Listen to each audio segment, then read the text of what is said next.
السلام عليكم ورحمة الله. السلام عليكم ورحمة الله.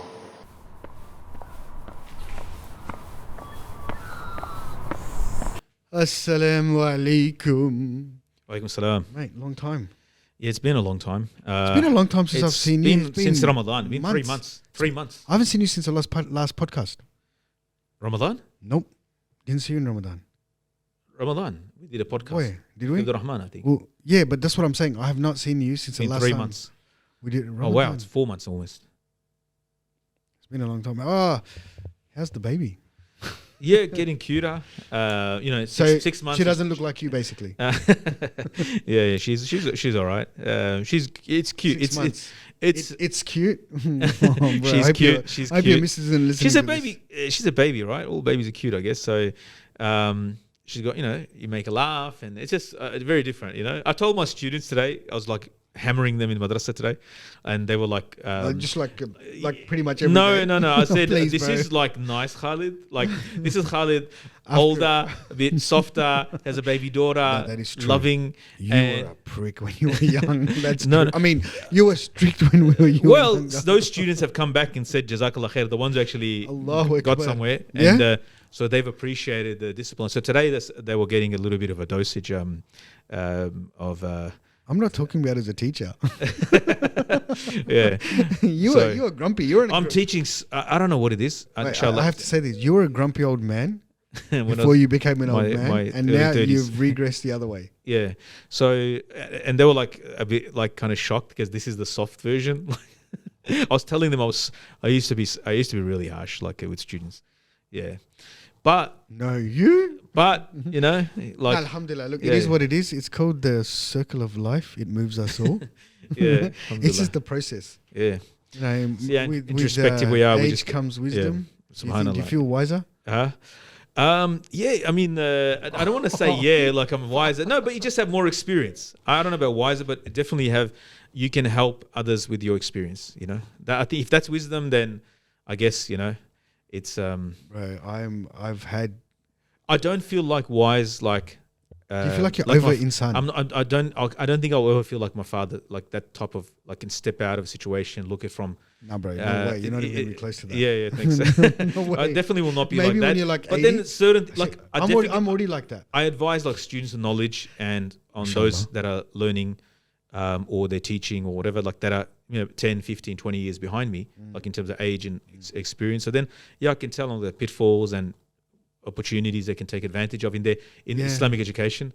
So Do you find that it just even in general in life, when somebody comes to you with a serious question or somebody asks you a question, it's like a switch that flips in your brain and the serious hat comes on and you draw upon all your experiences and wisdom, and then like as soon as it's done, it's like back to who the hell is this guy? Well, maybe not you for me. No, you do have, because you've sort of, we're relatively young, but we are, we've been around for a quarter of a century as adults, maybe 30 years. A quarter of a century. That's 25 years. yeah, Wow. which is not much. But look, you do Bro, hear we're and nearly see half a lot. century. What are you talking about? Quarter of a century. I'm talking about our adulthood, okay. Yeah, so So it's still we're more than a 25 years quarter old. But I'm 23. yeah, so you do. La hakima illa zu tajriba. There's no wise person. There's narration that there's no wise person except for the one with experience.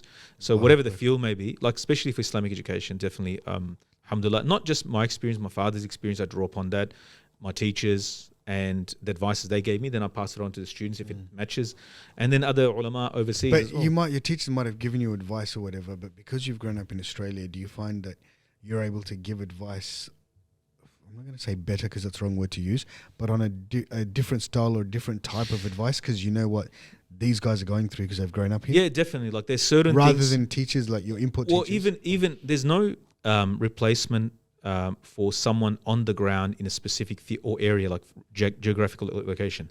So that experience, like you cannot import an external experience because all the variables are so changed. Like you can't take the British experience or US experience that can bring it into Australia. There might be some overlaps. But it's not. It's not 100% fit. It's not fair income. It's not. It doesn't fit 100%. Yep. So you have to modify it for Australia, and vice versa. Our experience. So, like for example, like I had an example in my mind of an overseas not overseas, like a classical example, advice given to ulama, that not to have a trade, right?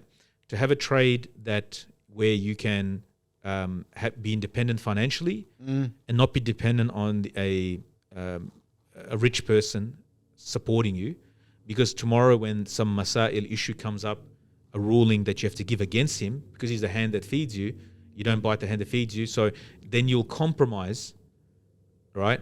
So you maintain a level of independence. That's not just financial independence. Also, don't let them control the strings of your sort of the platform that you have, like the Congress, whatever that be. That don't let external if your job is to convey ilm in the most truthful way without compromising it where it's required, you will have to knock some noses out of joint.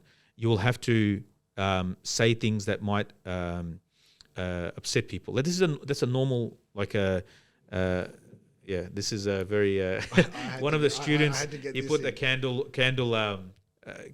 So we're having a candlelit podcast.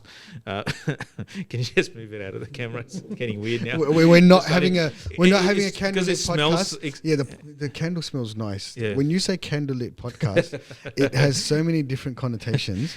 So anyway, what I was saying was that advice that have a trade and so independent.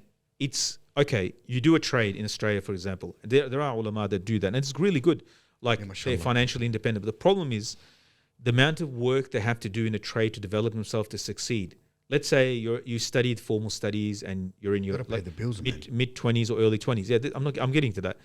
Now that you adopt a profession where you're not in the ilm, and not every alim is going to teach, I guess, but it'll be sad because there are those alims that have studied and they have nothing to do, no sign of ilm is on them. They've studied in Islamic universities or madrasas. They've studied the ilm and maybe they're benefiting themselves. What do you mean by, you got to clarify, what do you mean by no sign of ilm? Are you being judgmental right now? No, there's no teaching or in their, they would be their life or anything doesn't, sunnah, what they've learned and so forth doesn't reflect that. So you have ulama. I feel like you're being very judgmental because you don't know what they do in their private time. Yeah, that's what I'm saying. That's the only exemption because what their personal ibadah is based on ilm, inshallah. But there are many that we know personally as well. That's a problem as well. I'm just gonna. You can say that. Yeah, you can say that. What I'm saying, at least I can say is that they're not benefiting the community at all. So they've studied and so forth. Maybe they're benefiting personally their immediate family, which is good as well. And that's why I said I qualified it before. Not every alim necessarily have to teach. But it'd be a shame that if the ilm just dies with them. Because there's a zakat, there's a debt in the knowledge, built into the knowledge. It's like wealth.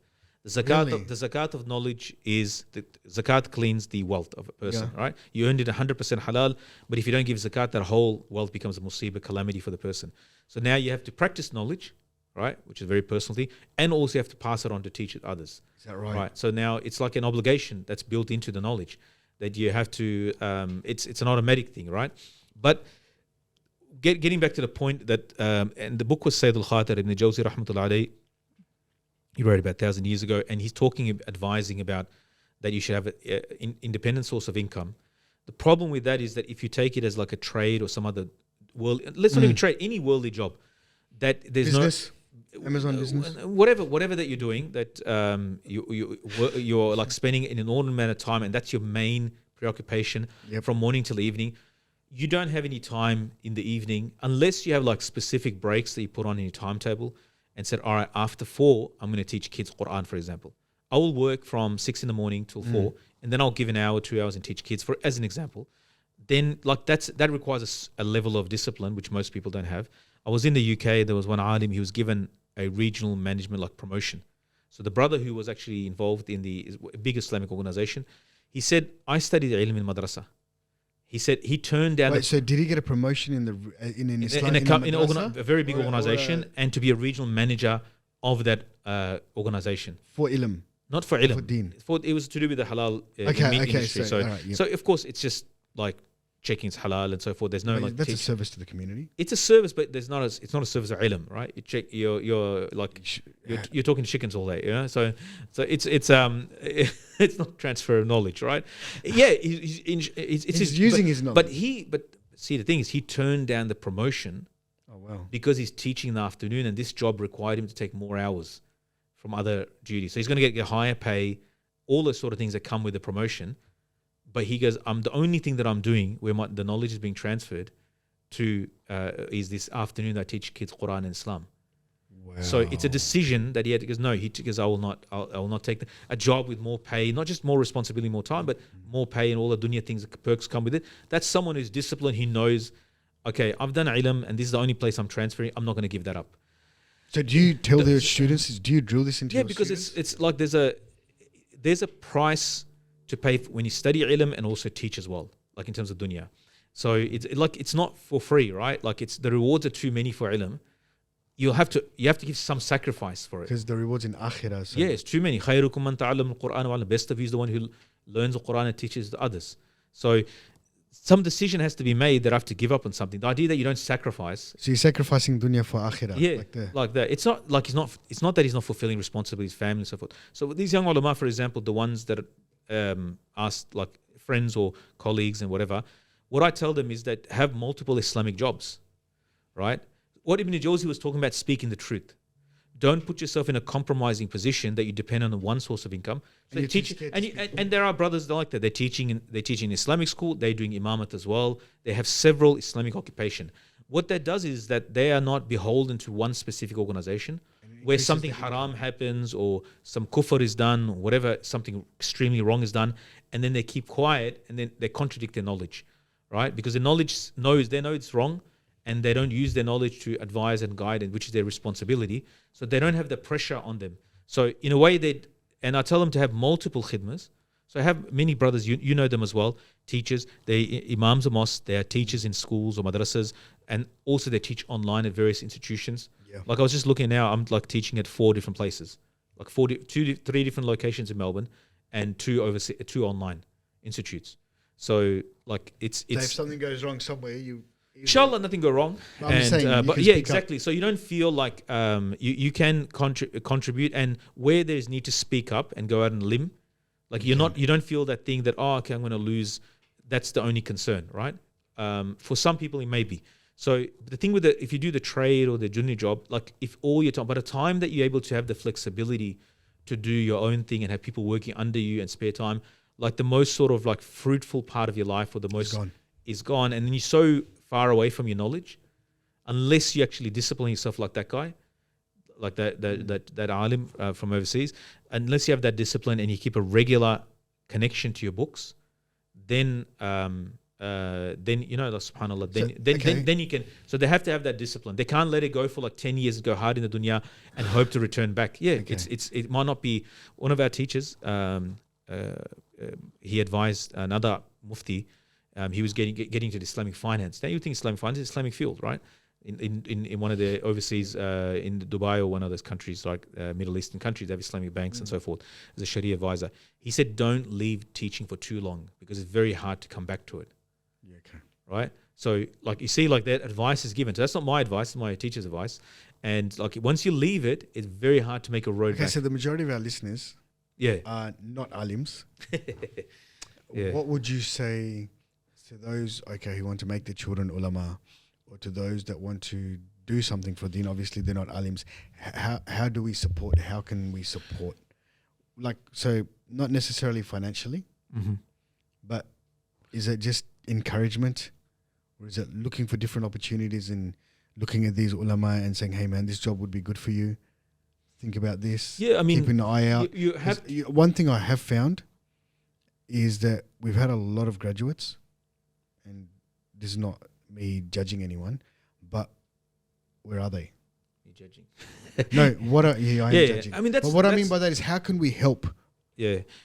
How can we help increase that? I think you have to basket of identify teachers? people that do want to do khidmah of deen. Once you identify someone like that, and you can see this person has an aptitude and he really wants to do something. Aptitude is very important as well. And you see, it's not everybody has that. Extremely important. Not every graduate is able to do or wants to do. If he does, there's some don't want to do, and some want to, like, basically they've been sort of stuck under their parents' thumb for so long and they actually don't want to do. They want to go out and experience the world, and that's not necessarily wrong. Like it's fine. Not at all. So it's if it's a halal in whatever, and that's fine. Like it's thing, but it's not just.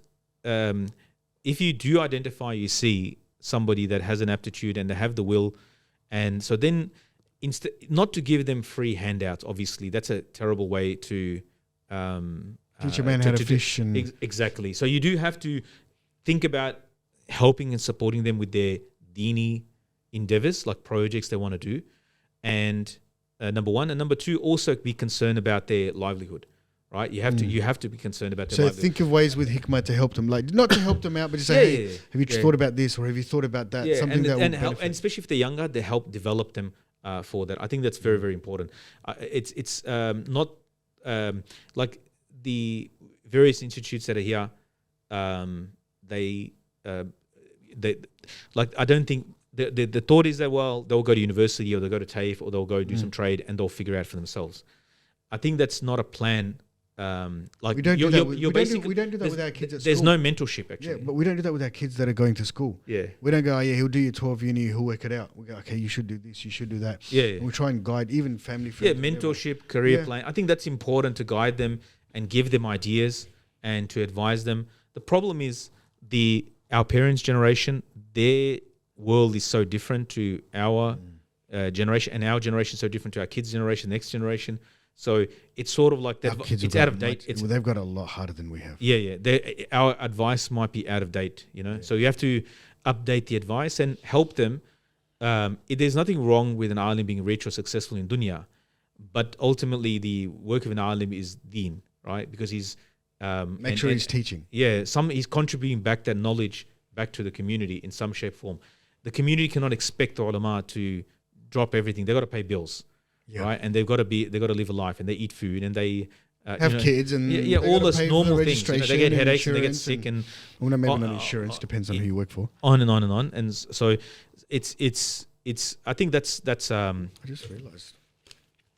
Yeah, I just realized why everything sounds so different. So anyway, that's those. I don't know why we're talking about Madrasa Street. No, we didn't even talk about this before. I don't know. That's fine. It's just a conversation. I think back to the how wise I am. I think that's what you're talking. My wisdom and stuff. But you do end up passing advice that is more. Actually, you are starting to look like Yoda.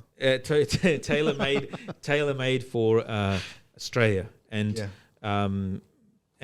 to advise us. And alhamdulillah, so some have taken the advice on board, and some have done, like, they've taken specific advice and they didn't behold to a certain masjid committee or masjid organization, and they're doing well because they didn't put all their eggs in one basket. Behold to a masjid committee. Do we want to go there? No, depends on the mosques. It depends on the mosques. Not every mosque is the same. Being involved in many masjids, not every masjid is the same, and they, in terms of like the understanding of deen of different masjids is different. The level of deen, the personal practice of different committees is different. The fob factor is different for different masjids. Fob factor, is there a fob factor? There's a fob depending on the masjid. Like there could be a second generation masjid. They're different. There's people they think that they literally are in a village back wherever in their country. They're going to. That's a harsh call. No. People will replicate what they've gone through. They can't replicate something they don't understand. Like, they'll replicate their childhood memory, whatever, and they have those expectations, or their modus operandi is like what they grew up with and what they know. So that doesn't mean like every person in every committee is exactly the same. Yeah. There's no like one in every committee. There'll be some guy, there'll be like critics. There'll be guys that are very positive. There'll be people that are just there for the khidmah. I love those guys. There's something special about those guys. Yeah, I mean all of them are doing khidmah in some shape or form. No, but you know what the ones I'm talking about? They just don't give it like. Yeah. They're just they're on the ground.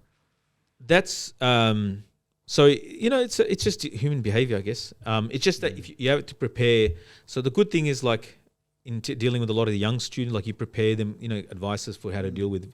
Like, sometimes it's not like a committee's fault if the imam themselves is not compromising, backing off. Like, he's a Hitler, right?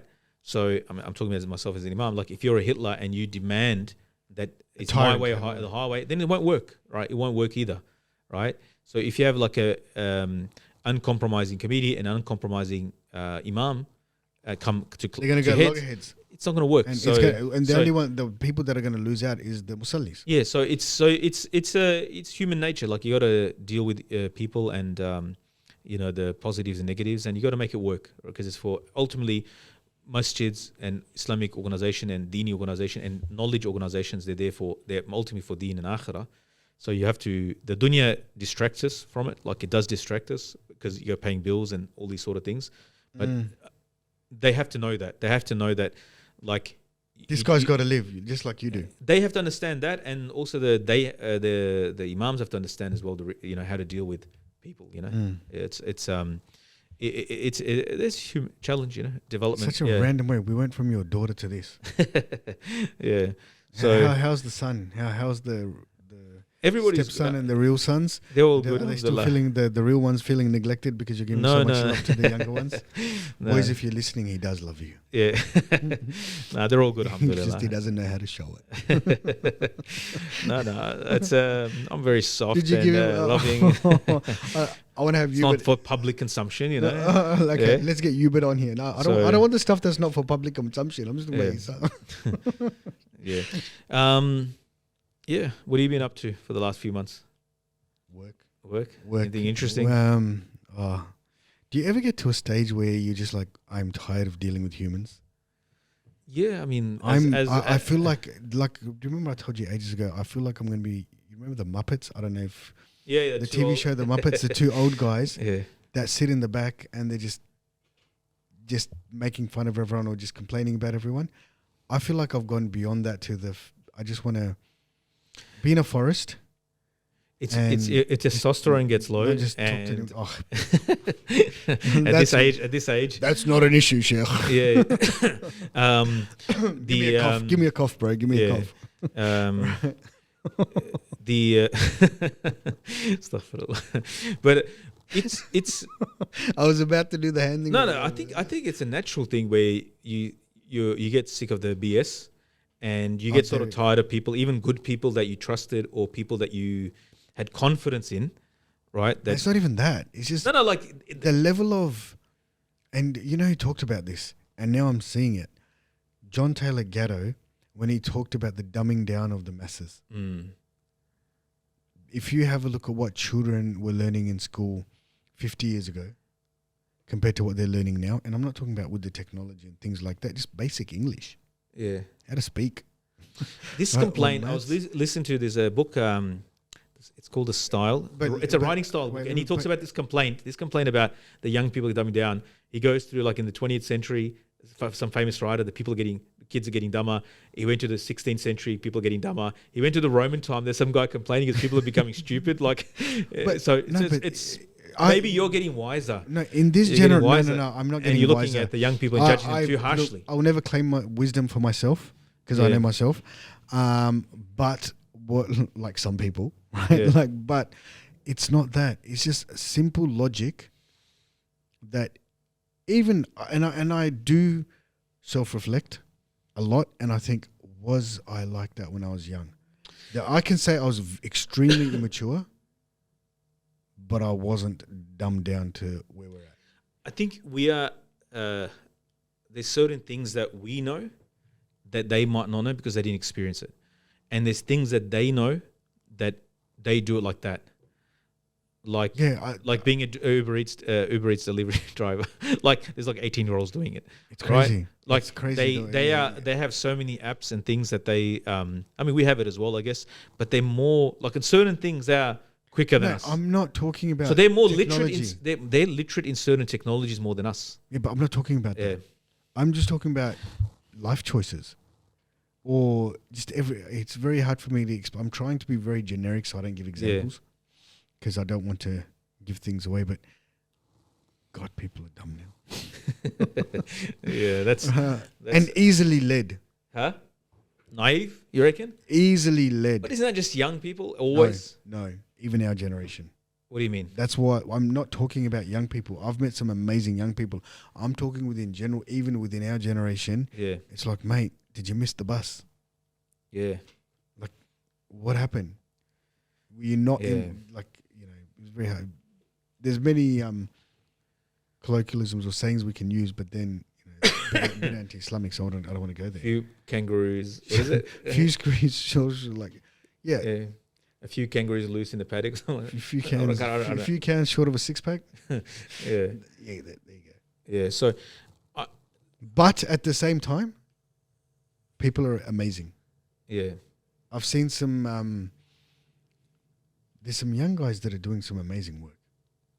Young people, like in terms of technology or stuff they're inventing or thinking outside of the box, and bringing those things into it as well. So for me, you asked me. But I think the way the world's been, especially for the working class, is getting messed up. I mean, are we complaining about it? People can't afford The gig, what they call the gig economy, has stuffed people up. The gig economy was this illusion that was sold to us, right? Yeah. But it is getting tougher. But people are getting wiser in that side of things. Like, what do I actually want out of life? And I feel like we're going away from consumerism and moving towards Islam. Yeah, because we've got everything. Because once you get everything, there's nothing else to get, right? Like if everybody's got like a new phone that's like 2-3 years old, right? So you pretty much got all the apps. You've got all the things as an example, right? So there's not much improvement that you can make. There's not much really between the iPhone 10 and 15. It's not a huge leap anymore. No, it's not. Right. So you've got all the access to those sort of as an example, right? So there's a point that you reach where you can't. The consumerism cannot. There's only a limit. You just become a hoarder then because you got everything. And easily, it has to stop at some point. There's only so much stuff you can put in. Desire of more, even in the younger generation, I think they don't have that anymore. Or some people do, Humans but will always not have that. But I think it's consumerism can only take you, buying things can only take you, retail therapy can only take you so far. Yeah, and also everything that's been happening in Gaza right on our phones, on our screens. Yeah. That has also woken up people to, what do I actually want out of life? Yeah. Where am I going? What's happening? Where am I going? Yeah. And the amount of people that are coming into Islam. Yeah. Like, it's phenomenal. It's almost like it's built into this dunya. The ugliness of this dunya is built into it. Like, so that we don't have, it has to be like that because it is temporary. And in compared to Jannah and Akhirah, it's imperfect because it's temporary. And there's almost like an ugliness to the dunya. There is an ugliness to the dunya. Has to be there because that's its reality. And that's where we spend all our time trying to beautify it so we don't see it for what it is. Yeah.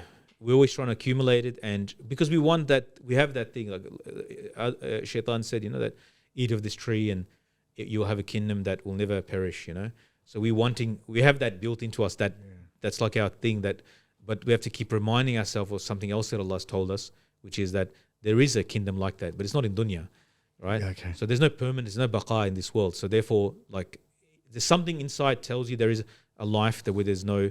One of the Sheikh was explaining that something tells you there should be a life that you never die. Nobody wants to die. There's a life that we never get sick, where you get sick. There's a life that you never get old, but nobody wants to get old. But everyone gets old. Everyone wants to get sick. Everyone dies. But inside there's you got something telling you that you shouldn't have a life that if you get sick. You never die, but it's not in dunya, it's in Jannah. Yep. So there is a call like to Jannah. We've been invited to Jannah. But Allah in the Quran, He invites you to Jannah, like Allah invites you to Jannah. So, He's purchased our life and our wealth for Jannah. So there is a price for it, but it's not in the dunya. We're seeking it in dunya, but it's not in the dunya. And that's why we have to work for the akhirah and be the sons and children of the akhirah. We'll get there, inshallah. May Allah subhanahu wa ta'ala. But like people switching away. I have a question for you after this. An interesting question. Yeah. I was actually having a discussion with someone today about, if somebody does something good and encourages someone to do good and all the people that do good after him, it goes in his account. And if somebody does bad, and same thing. Do we know who was the first person that invented alcohol? Alcohol's very old. But that's my point. Like, that's pretty some heavy weight on those shoulders. Yeah. And I was having that conversation about, and then so we're talking about the son of Adam Islam killed his brother. Well, that's exactly, we talked about that. Yeah. And we're like, this is a guy whose dad was like, mate, we were in Jannah, not these words obviously, but we were in Jannah. We got chucked out. We're just going to be here for a little while and we have to go back. So Adam alayhi salam, I'm sure I'm not sure, but would have described what Jannah looks like. Or what was in Jannah, or what him and the missus saw in Jannah, and what is in dunya now to these kids. All you got to do is just stay out of trouble. That's first generation. Like of the man that was in Jannah.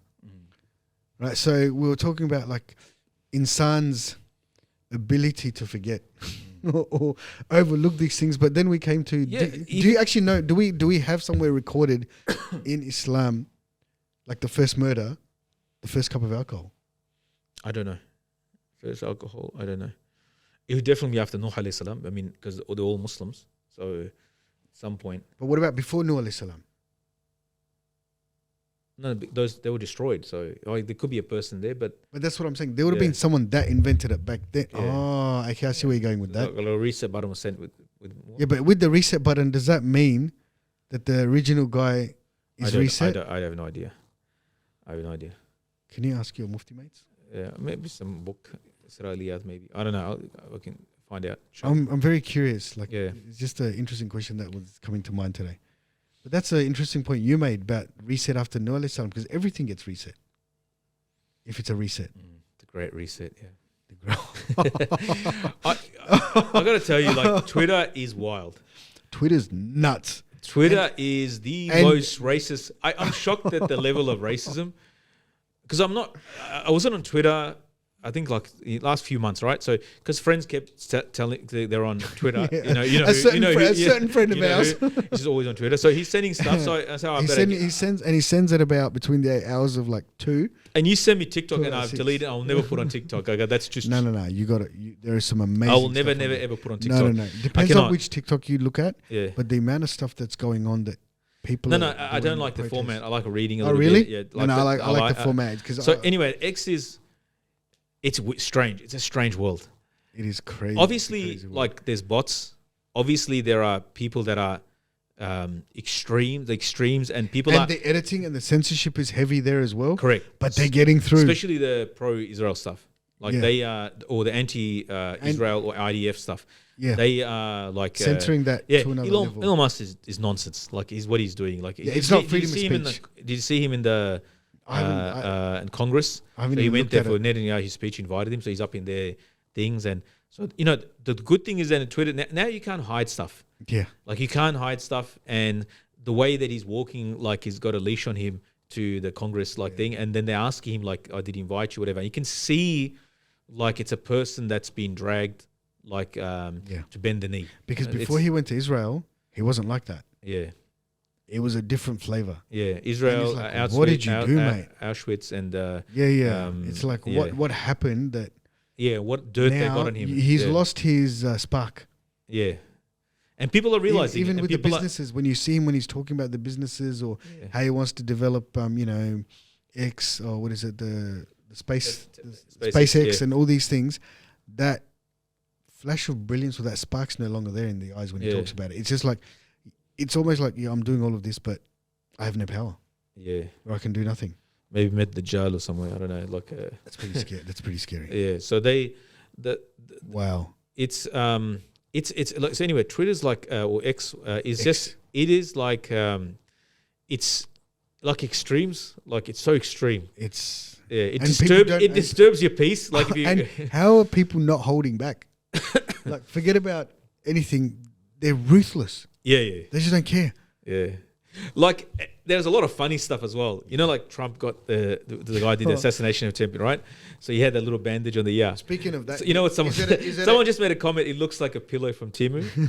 Like the things are not exact. My point. Is it an inside job? Was it a setup? I think that's crazy to say. I listened to it. I said to do like that is such a risk taking. No, but not a real bullet. It was someone was saying like he had fake blood in his hands. And that's when his hand went to his ear. That's when he just popped the thing or whatever. Okay. Because if you see the way different people reacted, like there's just and they reckon the kid was a patsy. Like that was a patsy. Yeah. And there's another guy there's somewhere. They reckon there's a second shooter. That's what I'm saying. There's too many holes. Right, and they are trying to make him JFK, but he's not JFK. Yeah, there's a guy with a hat behind him. That poor guy, he's got. And then there's a lady. She's the head of the director of FBI. But she's not. She's not. It was just the way people are doing their own like private investigations of like every person in the crowd. They're making stuff up. Yeah. It's crazy. And then the outright lies on Twitter as well. They make a video and it's this, and it's got nothing to do with thing. And there's Muslim accounts and everybody's, half the people are lying or they're exaggerating things. You know what I feel like? I feel like And nobody apologizes for lying. 90% of Twitter is on magic mushrooms. Yeah, it's a messed up thing. And the amount of blatant lies that are just put on there as gospel, Yeah. just as fact. I shouldn't use the word gospel, but just as fact. And people run with it. Yeah. But then, racism. There's certain nationalities that cop it hard. Let's just leave it at that. Yeah. I think everybody knows what we're talking about. Like, it's just it's interesting. Yeah, I do flick through it, like the For You when it comes, the For You. Like, what's the But algorithm? have you found with that a lot of accounts that you did subscribe to, you get unsubscribed? I don't subscribe. Don't you? Yeah, I just sort of randomly. Okay, see, I subscribe to certain accounts, and the anti-Israel accounts that I've or the guys that are talking about non-Zionist, I should say. Those guys are getting unsubscribed. You get unsubscribed. Yeah. The next morning you wake up, you're no longer subscribed to them. Yeah. There's a lot of behind the scenes work that's going on. Yeah, there's certain accounts that are pushed up. There's certain that are the algorithm is at work. It's not like everyone's on an equal footing and But the equal only plane. thing that's going to solve all of this is Islam. Yeah, it is a mental. You can get a mental illness from Twitter. I mean, seriously, it's like And it's addictive. It's very addictive. That scroll very addictive. function. Yeah, you got to be. It's like you would go to the news, but it's so slow, the news compared to it. And it's fake. No. I'm saying you go to the news, like the main news. You're saying that's fake. Mainstream Yeah, media. Yeah, You can't believe. And and there's then you go to nothing the other, like you go there, and it's like the Wild West, Like Yeah, it's just, but it's the- like happening. It's like But the there's news from places like Twitter and TikTok yeah. is more reliable than mainstream media. Like people used to complain about the 24-hour news cycle. Yeah. Like this is crazy. Like we used to have 1 hour news in the evening That's and it. at 1 at 11 o'clock, and that was it. There's You no know, like such- that's how much you yeah. knew about the world. Whatever that world news section was going to come, we're It's going a to 24/7 news now. cycle It's like, but the 24 hours news channels when they came out, people complained that this is crazy. That 24 hours we know what's happening in the Yeah. world. Well, social media is like taking that to the next level, and Every oh second. yeah, you can be part of it as well. Yeah. Everything happening in the world at the same At time. any It's moment. crazy. And you know about all the tragic events, and you're not connected to it geographically, and you know But about it, and you can see psychologically, it. and Yeah, your hearts connect it's to got to it. cause. They'll study this in 30 years or look back at it in 20 years, like what it's doing to the brain. Bro, they'll look back in 30 years and think and they will study how did the world allow this to happen? Yeah, Like yeah. Social media was allowed to. What things were put in place that the world allowed a genocide to happen? There's a thing called the Great. It's in the middle. It's in England in the 19th century to do with like basically the whole country was in cocaine. No, not cocaine. What? Opium. So opium. Really? Yeah, like basically UK? everyone's like on because opium was the biggest drug. England was the biggest. The United Kingdom was the biggest drug pusher in the world, right? Opium and whatnot. Yeah. So then like it was very easily available in the UK. So they were like it took like another generation to reset that realized that it's like what you do in America with the they used to drink so much. That's why they had the Prohibition. Prohibition. So because they had to like sort of like they used to drink at work. Great Reset. Tea breaks alcohol was served, like at work. Like lunch was alcohol was served. So to make people work in factories for long hours, they used to like Yeah. with machinery. They had to give them drinks. So that was like a perk of the work. Like Do not operate machinery under sorry? the influence. Do not operate no, machinery. they used to make under the sure influence of alcohol. to make the work less painful, and so. But then the prohibition came, and they're basically like, okay, we went overboard. So there's probably some sort of prohibition will come on, like everything. You know? No, but even everything that we've been told in history now, Yeah. when you look on X, a lot is being questioned, a lot is being debunked. That this is not what really happened. Yeah. This is what happened. And I rather than a great reset, I would call it the Great Awakening Okay. of people, of the masses. The problem is like It's not making a difference.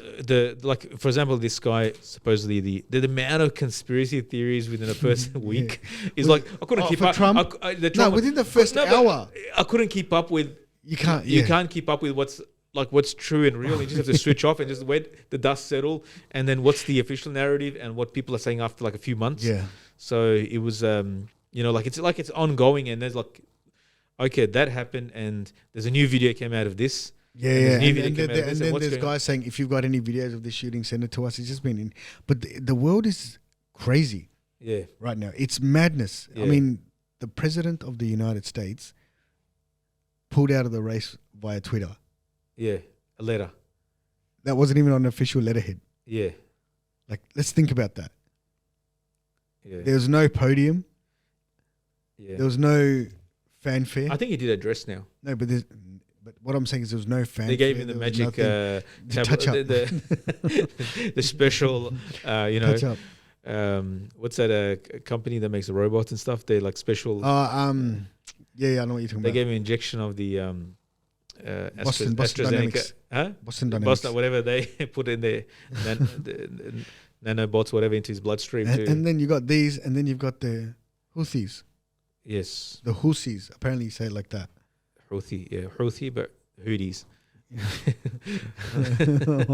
The Houthis and the blue. Yeah, they Who and what the hell? Yemenis, What yeah, are they doing? And yeah. how are they doing it? Yeah, that one drone that they sent to Israel, and they came back with like F-35s and four Yeah, it's countries like UK and US, and I mean it is a colonial outpost. You can tell because the fact that but then they are like attacking ships, and But that's they're my like point. they basically closed the Red Sea pretty much. You know? And they're getting smashed, but they're like, okay, that's fine because this is what's Yeah. happening to our brothers and sisters, so we're okay with Yeah, that. so it's a crazy. It's interesting to think, where is the dust going to settle on all this? I think we are coming to the end of times. I think this is not going to get. It's gonna spiral. You reckon this is the It's spiraling. breaking of the necklace? Yeah, I mean, not that thing, but I feel like we're going into a phase that's, like I think it's now. Although we've been saying it for the last 8 months, but we're talking about things that happen over I will say generations or one thing, centuries. you did or call centuries. it day one. Yeah, Where people were like, people were expecting it to be over quick, everything to Yeah. be over quick, and you're like, no, this is going to be a long night. Winter is Yeah. coming. Yeah, it is, and you can see like it just shows the fact that they're still getting away with it and how ruthless they are. And then now the civilian deaths, there's estimates of 200,000. It is. 38 or 40,000 is like the Yeah. official thing. Yes, It's 200,000, like probably. because And by now those that were buried under rubble from 2 months ago, they're not around. yeah, that's May Allah forgive yeah. them. Yeah, that's the thing. But like, I think as Muslims by nature, we have high expectation from Allah Subhanahu wa Taala. Subhanallah. And we're not beholden as an ummah to the creation, and Allah subhanahu wa ta'ala is whatever's happening, Allah is allowing it to happen right now. and testing us, and we may be failing in what we're doing, and they're being tested over there. And there are amazing people, there are surgeons and doctors, and they're going subhanallah. there and they're doing service, and some people are winning in this situation with their du'as or efforts or protests or whatever they're doing, people are actively engaged and they feel that empathy and sympathy with their brothers and sisters in the ummah, and their hands are constantly raised before Allah subhanahu wa ta'ala. They're not forgetting. So I think like as a ummah we have to be in the darkest times, we have to be positive and hopeful. I know it's hard sometimes, like it's extremely hard sometimes. You just like, like you just want this world to end. Like this is too hard sometimes to watch and listen. Like that's especially like X or the social media, like and people sending you stuff as well because you're the imam. They want you to bring it to attention. Like you're the only guy that has brought it to the attention of the imam. Like they send you stuff, but without giving any warning, like very graphic stuff. Now that's not. I know the scariest part with that is you can't unsee it. Yeah, so it's like it catches you off in a very like in weird moments. Like sometimes in salat, or you're like happy with your family, and then like some image flashes you like, okay, they deserve this as well, this happiness. Yeah, I've been getting that. Like you see the kids like with no parents, or father dies, or mother dies, or parents have died, and you see their pain. Yeah, that could be why like they're going through that. So those are the hard ones. Like you wish you can do something about it. I mean, some people are doing things about it. It's not totally There are people but doing a lot of it is a very bad situation. Like it's not, we shouldn't. But at the same time, Allah subhanahu wa ta'ala's mercy is vast, and Allah subhanahu wa ta'ala, we expect from Allah subhanahu wa ta'ala that those that have passed away, they're shaheed, number one. And those that are afflicted, they'll be rewarded for every affliction. And those as zalimeen, Allah subhanahu wa ta'ala either will guide them or He will seize them and lets them do more, and then Allah will seize them a seizure that they don't know what's going to hit them. So they can in the dunya laugh and gloat, but Allah lets them do that and then He seizes them. So you can laugh and you can gloat and you can play these games with congresses and parliaments and weapon suppliers and all these sort of things. And you can play the word games and control financial institutions and universities, all on and on and on. You can do all those games. Allah subhanahu wa ta'ala, He's going to take you to task. So we have that expectation from Allah subhanahu wa ta'ala that we will not give up on. I needed to hear that. Yeah, we will not give up on Allah subhanahu, because He's Allah subhanahu wa ta'ala. That's it, simple as that. He's Ar-Rahman Ar-Rahim and Ghafurim Shadidul Iqab and severe in punishment. So it's coming. So like Muslims should never ever lose hope or give up or feel to the point of why this is happening. It's happening, and Allah's hikmah, and what will come out of it is inshallah for the ummah will be khair, inshallah ta'ala. I know it's a hard thing to see. Look, we should not be celebrating, like in a sense of, no, I said that at the beginning, that this is not a time for like I think that those times hidayat will come and nusra will come, and it's near. It's just that only those with iman they see it. Yeah, we just feel like it's not quick enough. Yeah, we were hasty. We want things on our terms, so it will never come on our terms. It will come on the terms of Allah subhanahu wa ta'ala, and He will decide when it's for this ummah, when it's good. But there's a lot of, we have a lot of cobwebs and a lot of things that we have to clean out from this ummah. I've got a lot to clean out for myself personally. Yeah, you're very bad. So tell me about it. Make dua for me. Anyone that's listening, make dua for me. Allah give us all hidayat. Alhamdulillah, one of the things in the last few months, I went for, sorry. So before we go for the Hajj thing, UK elections. Yeah. Where does that leave us in Australia? Because there's this thing just under the surface, I suppose, that Labor's going to be out, Liberals are going to be out, Independents are going to come in. You wait till election, but that's what they thought in the UK.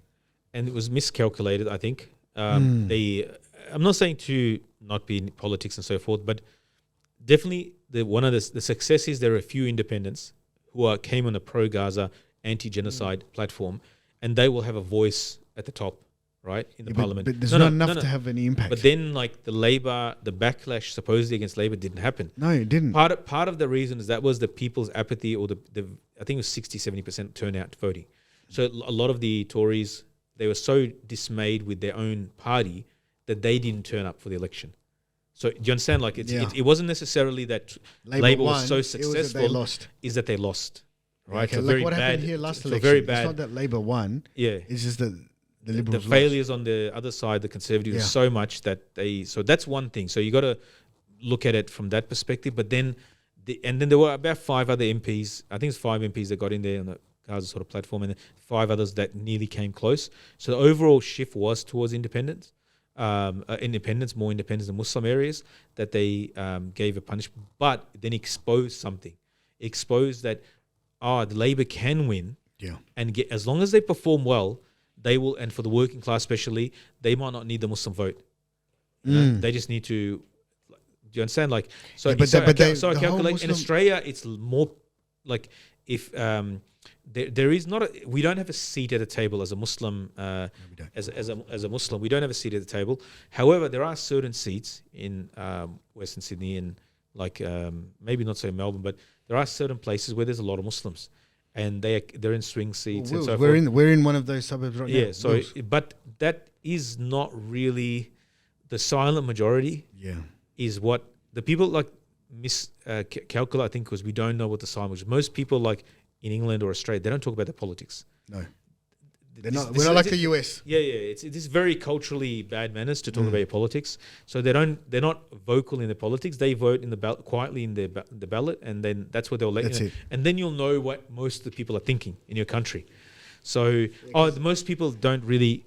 The reality is, majority don't care about the Gaza issue enough that they'll cast there's other vote based on that. Yeah, exactly. They're not connected to the issue.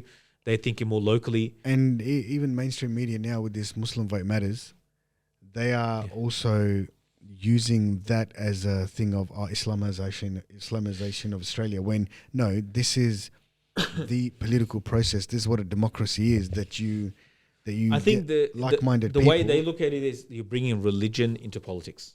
No, that's the way the media is portraying it. But we're not bringing. I'm saying, religion that's into what they're politics. saying. Is we're bringing religion into politics because Scaremongering. Muslims are not an ethnic group because it's a variety of peoples, right? But so you're bringing a religious. But ScoMo did that, and he was the prime minister. It's because it's Muslims. Yeah, but like the head of the state of Australia is the head of the Anglican Church, right? So I think like we have to be sort of like aware of like where we were at, like in the history. It's not about the Islam, but it's about the history behind it as well. The point is what issues are relevant to us. That is what the democracy is. Yeah. But there was something I saw the other day. Democracy is great as long as the migrants don't speak up too much. Just be a good little migrant and do your thing. Yeah. Don't challenge the status quo. That's it's funny, the Muslim vote, depending on where you are in the world. Like you say, for example, like Australia, maybe UK is a bit more, obviously, France, these countries, where they're like the under 10%. So they may be like 5 to 10%, something like that in that range. US as well.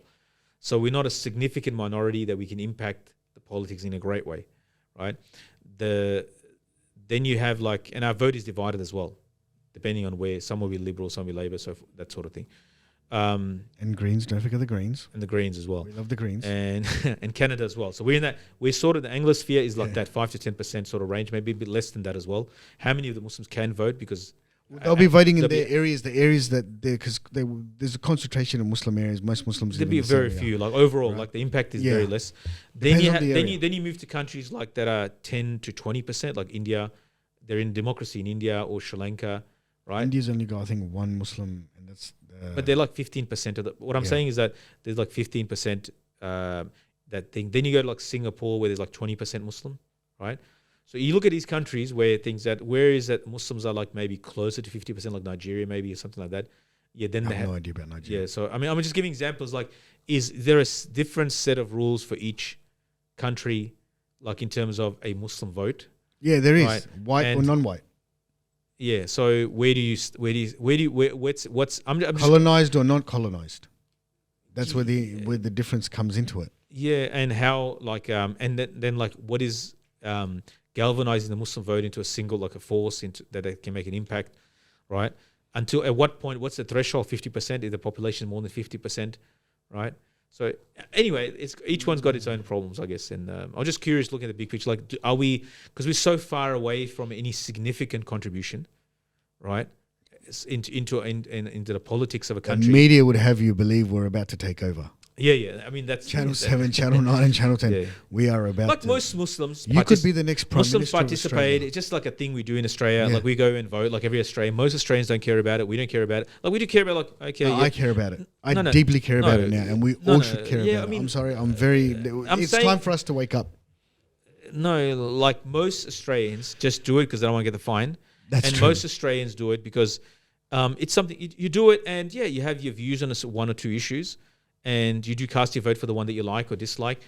Sometimes there's a popularity contest. You like this guy, you hate ScoMo, whatever it is. Oh, God. And, like that. It's not really deeply thought about. Like maybe you've thought about it deeply, but you're a very small percentage of people that have thought about the Do politics. you of really the think country. though? I Because of the disagree with that. organisations that you think- work for, No, and but I think. yeah, and the people that you hang around with. No, know? here we go.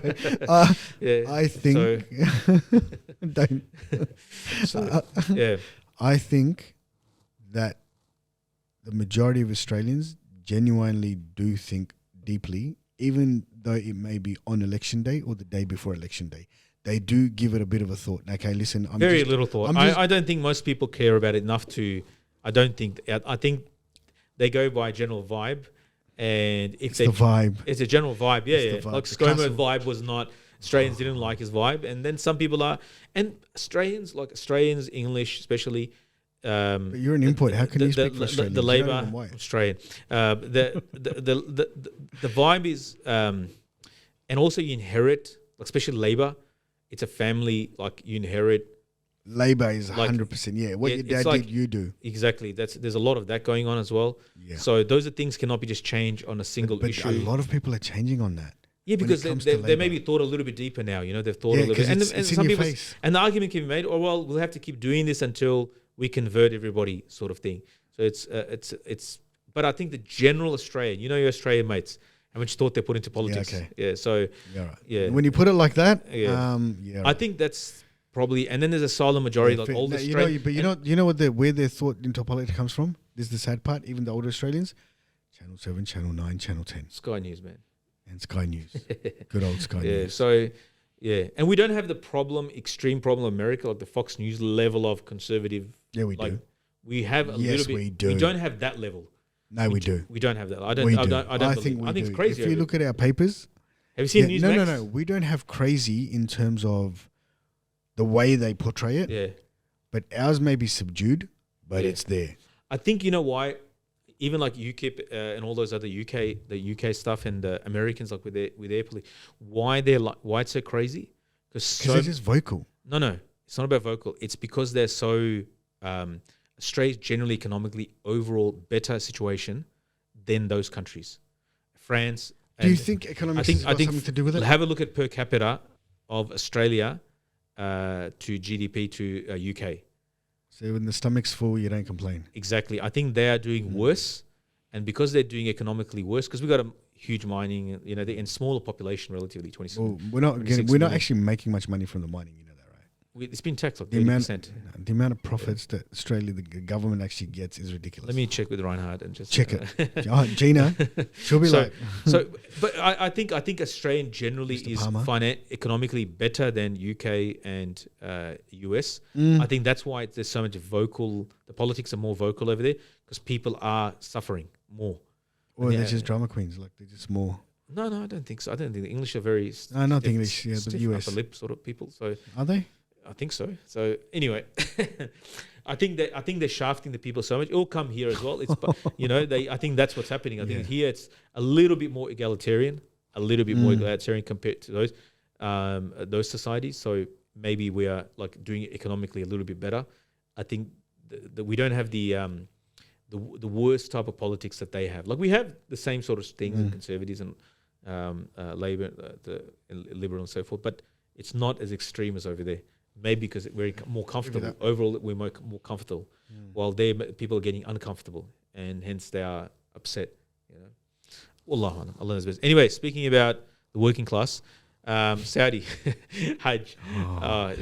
Bro, so, do you really want to go there? alhamdulillah- Don't you want to go back again next year? No. I mean, inshallah, if Allah gives tawfiq. How was actually? So I how went was as Hajj? a Hajj guide, and I've been as a Hajj guide many times before. But you have to explain before that. Right now, the Saudis are the ones that control everything.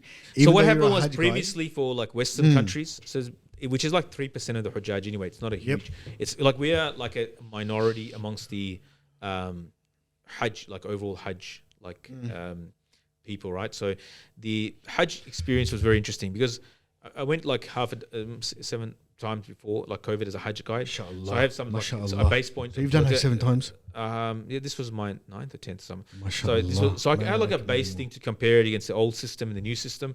And there was a few reiterations post-COVID, like last 2-3 years, they've had like versions of like systems. So what they did was previously licenses were given to like, let's say Australian We know. groups or Skip New Zealand. that bit. Okay, yeah. So Skip that So bit. they just got rid of that. They gave contracts to like Saudi organizations. Professional And- Saudi organizations. And these organizations are like they're learning to do something they've never done before.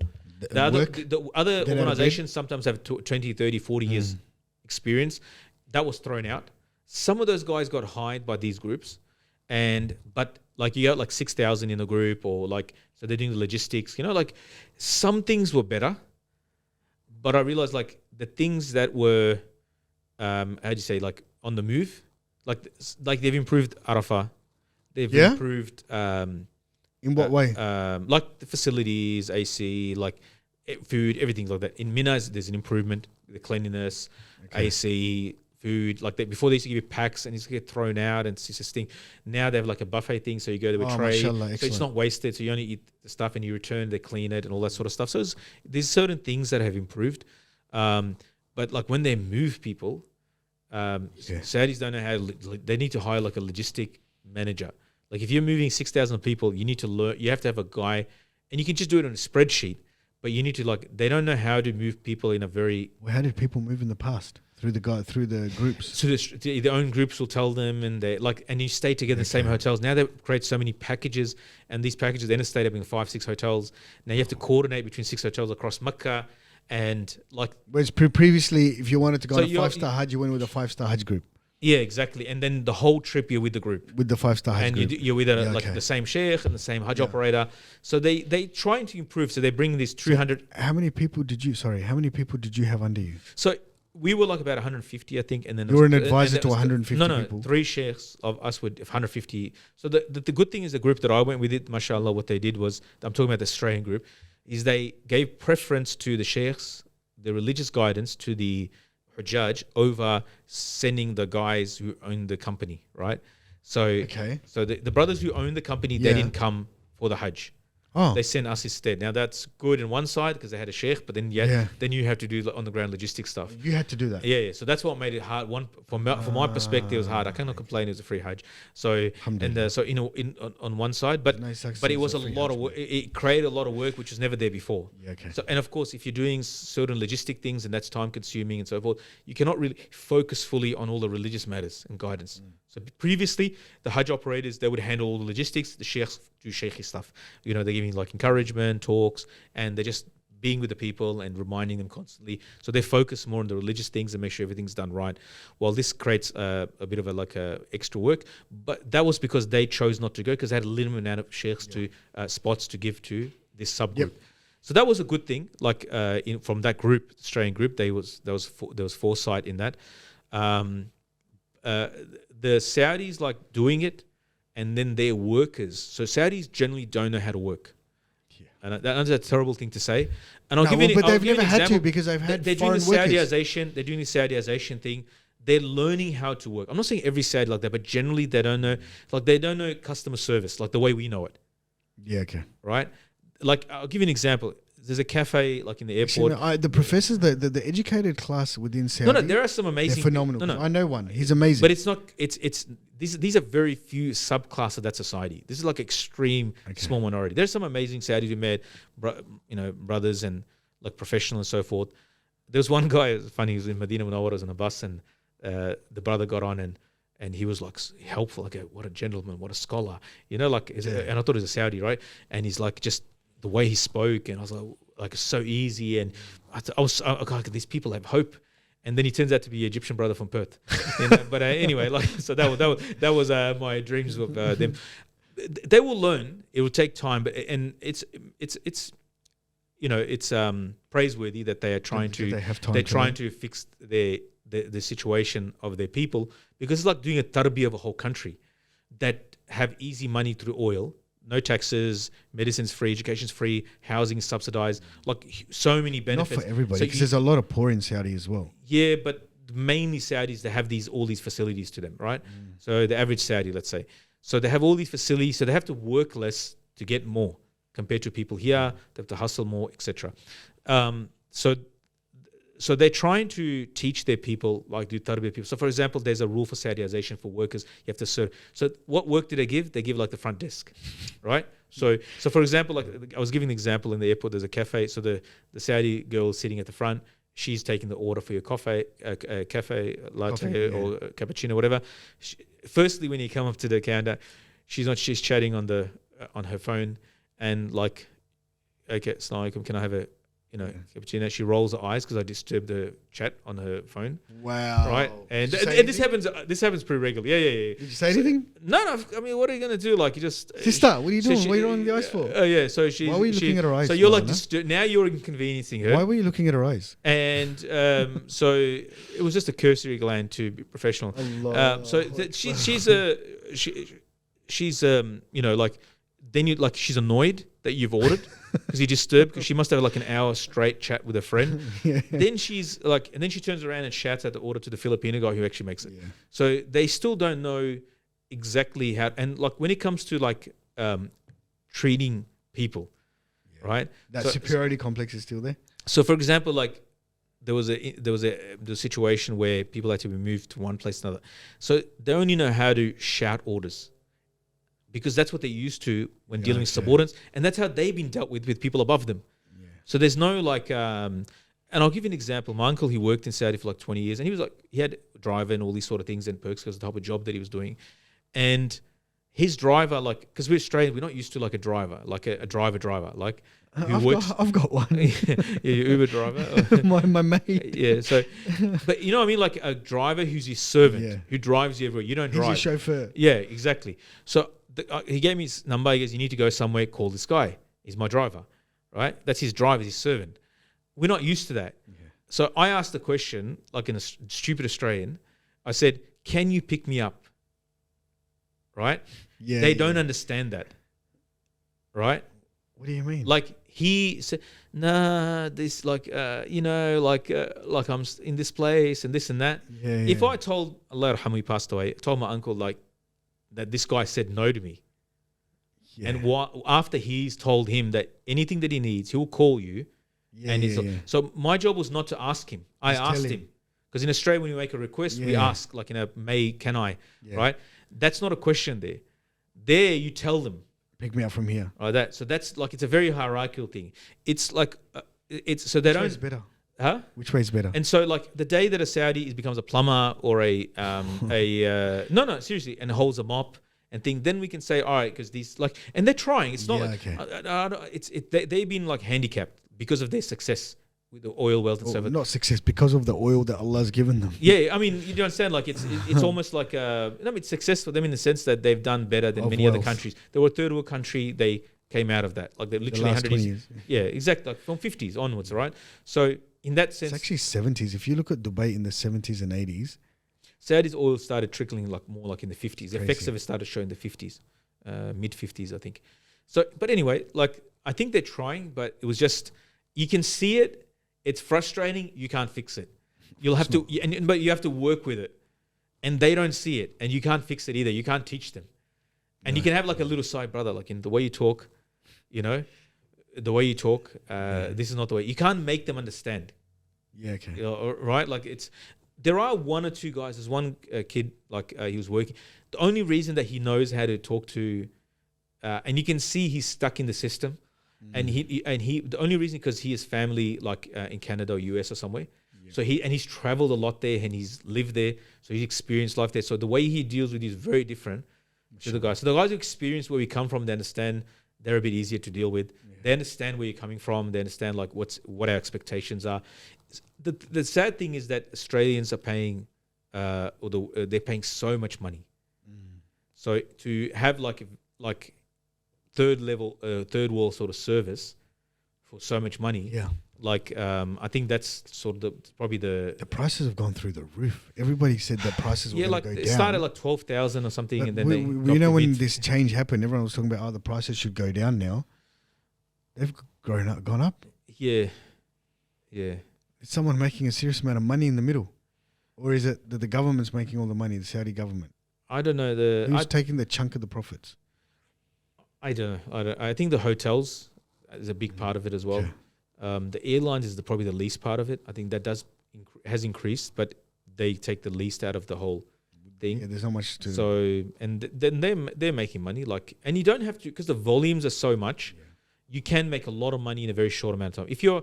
If you're like taking, let's say 10,000 or like 1,000, like a Saudi company, that's a smaller one. Let's say 1,000, and you're making 1,000 in the $15,000. You're making 1,000, right? So you're making $1 million there, right? That's right. So profit, right? And if you have like, even if you have 30 Saudi workers, and there's not much more than that, like they're probably handling it. Yeah. Then like you can make as a CEOs and the company can make a good chunk of money, and they're running throughout the year doing umrahs and all that sort of stuff as well. Anyway, that's the dunya side of things. How was it spiritually compared to the other hajjs? Did you find it harder? I think because I was doing so many logistic things, and I'm not complaining about that. I'm just saying that I was aware of so much things that, so I was being like sort of chucked in the deep end a little bit with those sort of things. So the spiritual, I can say maybe the spiritual aspect. There's like glimpses of it, because you focus on so many matters, you can't sort of really. You're working. Yeah, exactly. So you're not sort of aware, but always it's a privilege, like to be with people doing Umrah and Hajj, and because they're the first timers they come, and they are like so appreciative of being there, and you're helping them with that. So you sort of like feed off their energy and their like enthusiasm and their du'as, and like and you sort of connect through them, right? Like through like when they see the Kaaba the first time, and then you see their reaction, then you feel it yourself, like as well. Those are the nice places, and hopefully, and you keep in touch with some of the Hujjaj afterwards, and develop sort of like long-term friendships with some of them. What's the funniest question you had this Hajj? What's a question where you're like, seriously? I don't think so. There Nothing comes to mind. I'm surprised. I'm trying to. Nobody came to you with a doozy. There's some funny things, but I can't mention. Why? Just don't mention names. No. It'll be. It was just how some Australians try to get out of fulfilling some of the fardaks. What do you mean? You gotta why can't you mention that? No, I can't. It's no, I can't mention it. Bro, you can't say that. Just leave it now. No. Come on, you can't leave us hanging. There were some funny things. There was one funny thing was the French, because we end up in a place with the French, and so the French are mainly like North Africans, Arabs, and so. But are they French or are they Arabs? So they're Arabs, but it's like us. When we go out of Australia with an Australian passport, we're Australians. Okay. When they come out of France with a French passport, they're French. All right. And they know it. And they have that arrogance? As a citizen of we're part of the British Empire, King Charles. No. What I'm saying is like you because of the way. Does the French arrogance come through? The 100%, superiority complex? 100%. Does it? Oh yeah. Because we. What with the with the Arabs that are getting smashed in France? Yes. Yeah. It's I'm not saying everybody. But I saw it, and there was an incident that happened, and Allah forgive the brothers. But it was kind of stupid. Tell us, you got to tell us. So when we arrived there in Mina, so the first day of Hajj, you're not supposed to argue. Everyone's in lockdown. And now, mashallah, most of the French brothers, they would not get involved in it. They kept quiet because they want to wreck their Hajj. So because I was there as a Hajj official, as an official Hajj guide, meaning that we were asked, like there's about 200 from us in our section from all over the world. There are about 200 for 6,000 Hujjaj. And so it's. And we're dealing with Americans and British and Canadians, like they're coming to ask questions. So were the Americans? There was one group of 400. American? They are the worst. The Americans are the. I'll get to the Americans in a moment, because we end up staying in rooms with Americans, and we're staying. They ask, because some of them, like there's one group of 400, they don't have a sheikh. What? So we got like these yatim, like orphan Americans following us around. What do you mean they don't have a sheikh with them? They don't have an alim to guide them. So all of a sudden, because we're in the same overall group, then we're sort of like now obliged to, and alhamdulillah, and you can't say no to that. Exactly, we gotta help them, and and inshallah Allah reward us for that. So there was a lot of that. French guy. Tell me the French story. guy, like when we arrived, Frenchie decided to. He was. I hope he listens to this. He won't listen to it. So we arrived, and it's a section that's designated, but this guy wants all his group to stay together. It's fine, and 100% understand. We already been split amongst the French thing. So like part of our group is one corner, and just we're like all over the place. It's a little bit chaotic. The system was a bit chaotic coming in and coming out of these places. He got very, he said, this area is our area. Oh, wow. Now, did he raise the flag? So I spoke English, and he spoke English, and we refused. I will not speak English. Oh, wow. Yeah. That is a French trait. Yeah, exactly. And then he started this is for the, for the French francophones and all that. And like I was having none of it because it's like 48 degrees outside. And I said, we've just arrived. It's 48 degrees. This is our area. Yeah. Right? We're coming in here. And he started like raising his voice. And like, I think I won my first argument in Arabic. What was it? No, we just had. What'd you say to him? Then at the end, I said, no, you cannot tell us on the map. This is given that we're part of this area. We're coming in here. I'm not going to let the Hajis stand outside in the sun until they find a place. It's too hot outside. We're coming in here. And he's raising voice, and he's like getting upset. And I said, no, we'll figure it out. I said, just relax. But he's a guy. He's worried about his group as well. I'm worried about my group. So it was just a stupid situation. But he could have been a little bit accommodating, but he wasn't. Like I said, we'll arrange. People. Because then for the next 5 days, because we're in the same area, we have to see each other and pat each other on the back and smile and awkward. And, but I remember the first day he tried to kick me out. But, but we were okay. I translated the were talk. You plotting and planning while it became an in-joke amongst Australians, I translated one French brother. He spoke Arabic and then French. And so after the Arabic, I translated into English. So he would speak French, Arabic, and then I'm standing next to him. One of the Australian brothers, he took a picture of it and sent it to the whole Australian group. He said, Sheikh Khalid has made peace with the French, and like it was gave me an inside joke. The Frenchies, they think that's the French, right? The French were, and they're alhamdulillah, they're okay. The only thing is that because so many Arabs are from from France and so forth, the food is like, I realize for any Australian group they're going, take chili bottles. If you're a Desi, take some chili bottles with you. Seriously? It's Is bland. it that bland? It's bland Arab food, I'm sorry, Arab brothers, but you guys got to work on your. I heard that people of Gaza, they eat like very spicy food, like, so I already like them. Just on, but they were really it was just like no chili for 6 days, and when we found that sweet chili, that after 6 days you're like that was spicy. That was spicy. I have no problem with bland food. Anyway, so that wasn't the Americans. They are Americans when God they come bless out. America. They are Americans. So I used to like trick. I shouldn't have done this to the Americans. So I asked them questions like, "So how does it feel to be part of a crumbling empire?" And you can see they get triggered. Yeah? Yeah, they're Americans. Why are you doing this? No, just I'm wrecking my Hajj. It's No, just like just because you're Australian. There's it's Australian, just smart asses like. What was their reaction? So the English, he said, no, they've got too many systems in place. It's not going to fall apart. Okay. So Did they believe that? Yeah. So when I went out of the room, the British guy's in the room. The American guy tell him, no, he's wrong. He goes, it's not crumbling. This is not going like you had to. Like I think I got under his skin. You hit a nerve. Yeah, astaghfirullah. No, it was good. The American brothers were good. The French were good. We made up with the French, but it's interesting. The Muslim of the West is a unique creature. The Muslim of the West, like France, England, Canada, Australia, we are from quote unquote a back home country. Yeah, but we can't live there, and we're not 100 because if we're practicing and so forth, we cut off from many things. Right? Yeah. I mean, just simply walk down a supermarket. Half the supermarket is haram for us, right? Or a third of it is haram for us. 2/3. Like already we excluded just we have to think about what. Yeah.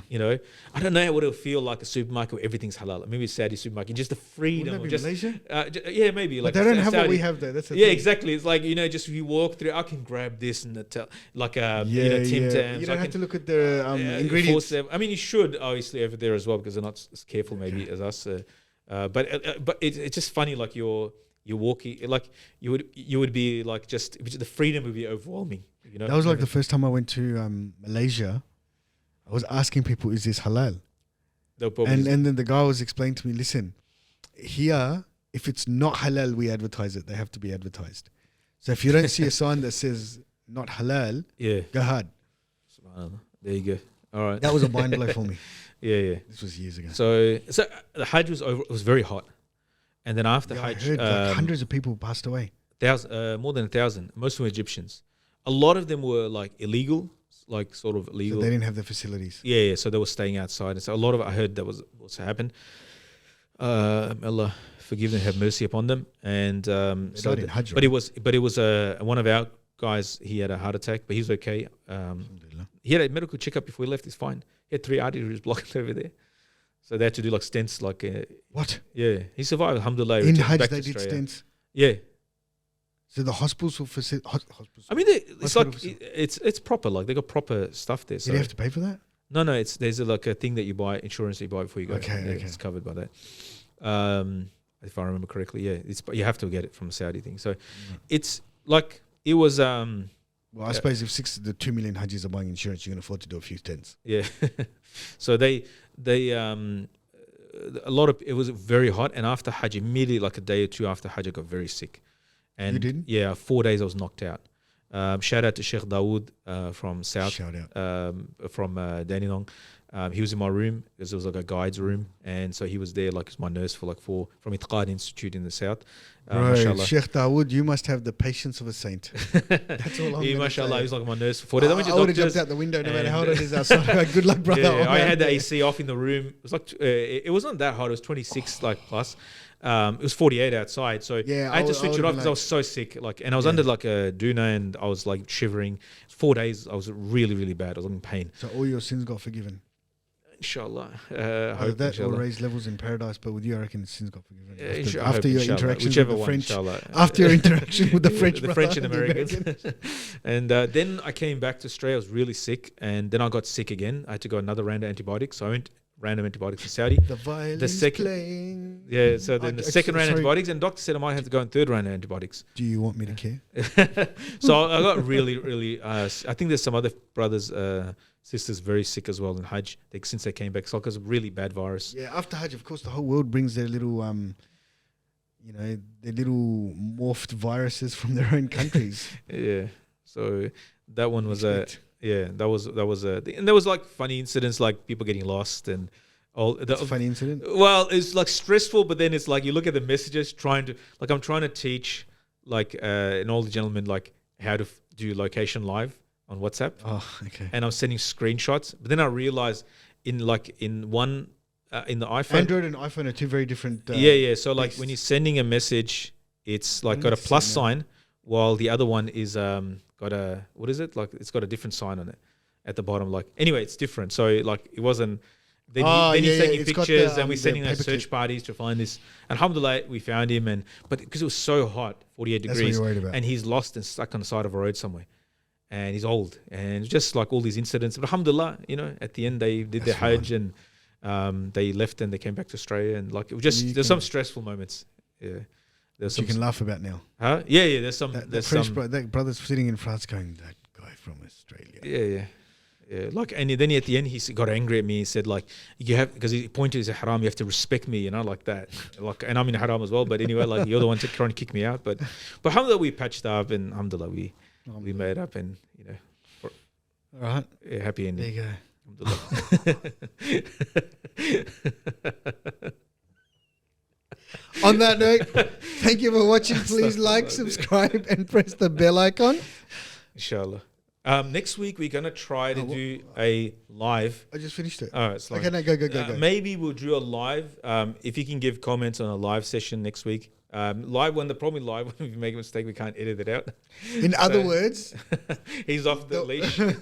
So yeah, inshallah, next week, hopefully on Thursday now night. You've admitted now on camera that you edit me out all the time. Yeah, inappropriate things. I'm never inappropriate, brother. Next Thursday, inshallah, 9:30. We hope, inshallah, that we'll do probably. We did some before during COVID. That we'll do a live session, inshallah. But how's the interaction going to happen? They can comment, like chat. Okay, This will be live chat, inshallah. please. The video quality will not be as good, but let's Why? see. Can't this connect Because to of the laptop? streaming affects reduces the quality. Okay. We'll see, inshallah. So We'll they have won't be able to see your beautiful face. Yeah. So inshallah, I next don't know week why I said that in an Indian accent. we will Tuesday, inshallah, we'll be doing we testing our system, and then hopefully by Thursday next week with live, and we'll do a live one probably every second week, sort of thing, inshallah. Wow. Yeah. So guys, start interacting. I know a couple of guys that will interact, I suppose. Inshallah. Ask questions. The questions, fiqhi not questions. fear. That's what I was Yeah, about to say. don't- Fiqhi. Ask him personal questions. Make him uncomfortable. Inshallah. So All right. because we can't edit. It's not about anything me. out. It's all about you. No. It's all about him. We want to engage with the community, inshallah. Allah, you're opening up a can of worms. That's all I'm going to Let's see, say. And are we going to edit? Are you going to edit the questions that come out? No, we'll select which one we answer. And we What can if someone goes, We'll Sheikh Khalid- see, inshallah. We'll Sheikh see. Khalid, See how it goes. Okay, I won't say All that. right. Jazakallah khair. Assalamu alaikum.